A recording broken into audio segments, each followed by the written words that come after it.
Hi guys, it's Mary Beth with Day One Life Coaching, and today I want to talk about relationships, everyone's number one struggle, and also addiction. So I woke up this morning. I have a whiteboard behind me because we're going to get into a visual today. I woke up this morning with this idea.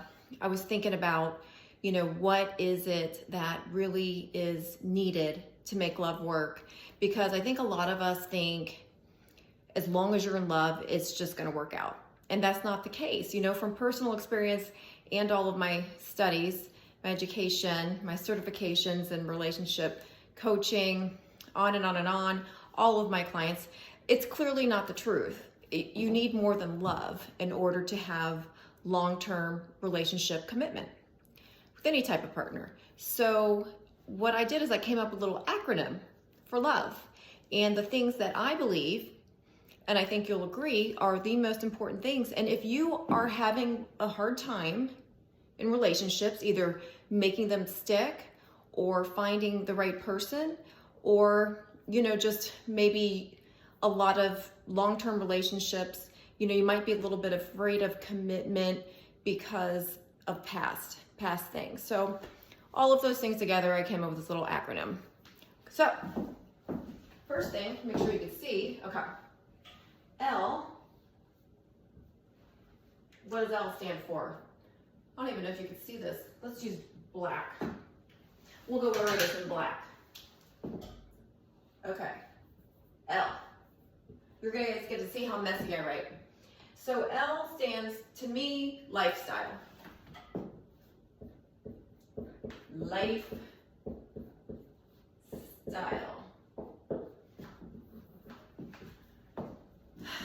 The L in love is for lifestyle. I'm doing it this way so it'll stick in your head. So let's say, and I wrote all this down, but it's in my phone, so now I have to do it by memory. But let's just say that you are a morning person and you meet someone and things are going great, but they're a night owl. So you get up at 4:30, 5 in the morning, and they're almost up till that time.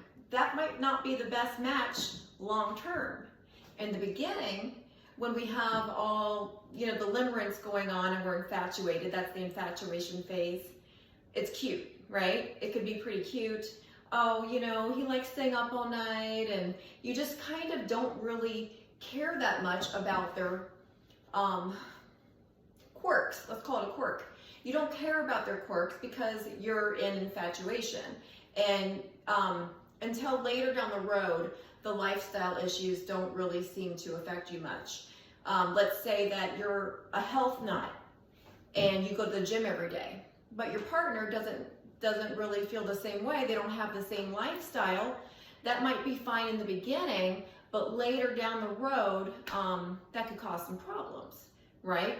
You have one partner who has a completely different lifestyle.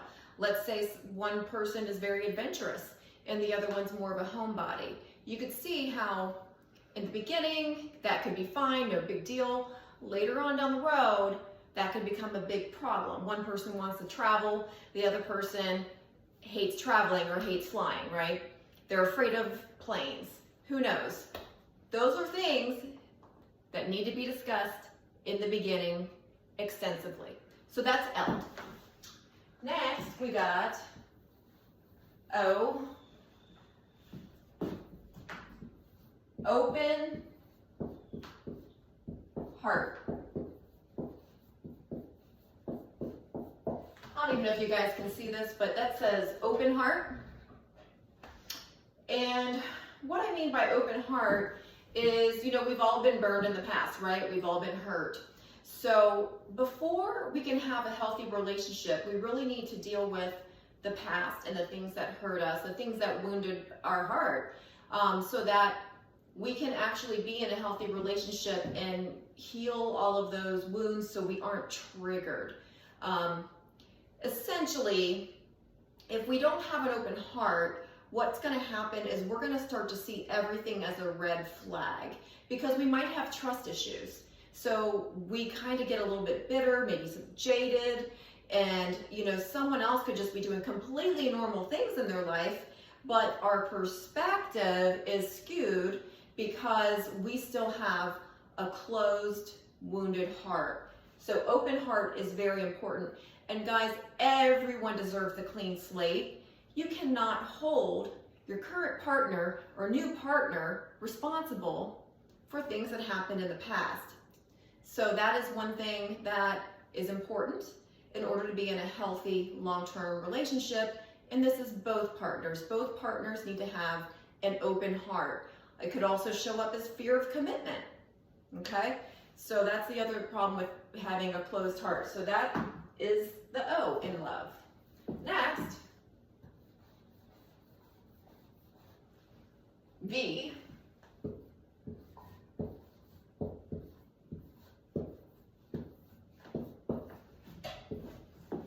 Values. This one's probably the most important. In my opinion, the most important. Because you could have everything else all in alignment with your partner. Everything seems to fit awesome. Even on a superficial level, you've never been more attracted to anybody in your life. This is the one, yada, yada, yada. But their values don't match your values. So another word for values would be priorities. But values actually goes deeper than priorities, because what do you value? Is family your most important thing? If you need to spend, if it's important enough, if family is important enough that you need to spend every Sunday with them, you want to see your family every Sunday, it's something you've been doing your whole life, and this is part of your value system. You spend time with your family, but your partner is not a family person. The last thing he wants to do is hang out with you and your family on a Sunday. He wants to go watch football or go hiking, be a little adventurous on the weekend. He doesn't want to have family time. That's going to be a problem. In the beginning, maybe you can compromise, right? Like, no big deal. You go do your thing. I'll go do mine. But there's some people pleasing that goes on in the beginning, because if it kind of bothers you in the beginning, you need to address it right away. Because when you don't address these problems initially, what they do is they show up later as resentment. And if you resent your partner, that is going to cause you to be passive aggressive, and it's going to cause some conflict. So, and eventually when you're passive aggressive, what happens? We blow up, because we are biting our tongue. We're not saying what's really on our mind, because we're trying to keep the peace. But that's pushing down your feelings, and that is never good, because when you push down your feelings, they're going to explode eventually. So that's the V. Values. So also another good one I thought of for values, I almost forgot to mention, religion. If you're religious and your partner is an atheist, that's going to be a problem eventually. I guarantee it. I guarantee that one. That will be a problem. It's going to bother you. It might seem fine in the beginning. Oh, I'm open-minded. It's okay. You believe what you want. That, just trust me on that one. That's going to show up as a big problem later on. If you really value education and your partner dropped out of high school, that might be a problem in the big picture. If it's children, let's say you're younger than I am and you're still thinking about having children. So if your partner does not value that, if they don't want children in their life, that's a huge problem. That is something that definitely needs to be discussed. If finances are really important to you and your partner doesn't really mind, like let's say he's content or she's perfectly content working a minimum wage job, that might be a problem later down the road. It probably will be, because you're going to want someone more ambitious, and he or she is just kind of content just making minimum wage, and it's fine with them, and that's okay. It doesn't mean they're bad and you're good, or they're good and you're bad. That's not what it means. It's just that you're different. You're just not a match with values. And the last one, whoops. Expectations. See if I can spell this right. Expectations. Expectations.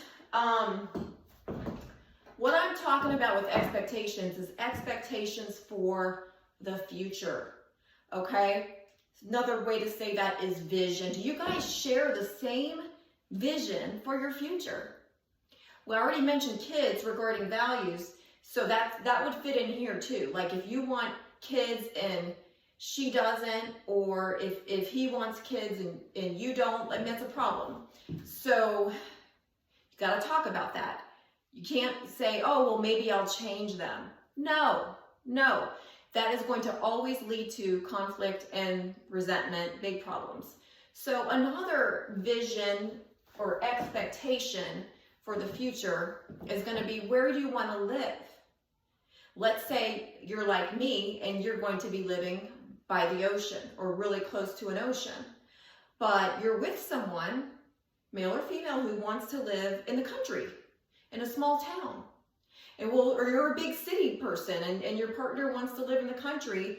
That's not a match, you know, mountains versus city. You know, there's just going to be some of those things that I don't care how much you're in love or you think you're in love or you adore this person, is simply not going to be a match in the long run.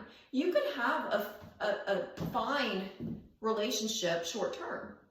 No problem with that. But we're talking about long-term commitment and why things don't tend to work out. And a lot of it, you guys, is we kind of see these obstacles as cute quirks in the beginning, when they're actually very important discussions that you need to have straight away so that you don't waste each other's time in the future. So to wrap it up, if you don't have the same lifestyle, if either partner has a closed heart, if your values don't match and you have different expectations of your plans for the future, those are all going to be indicators that you're probably with the wrong person.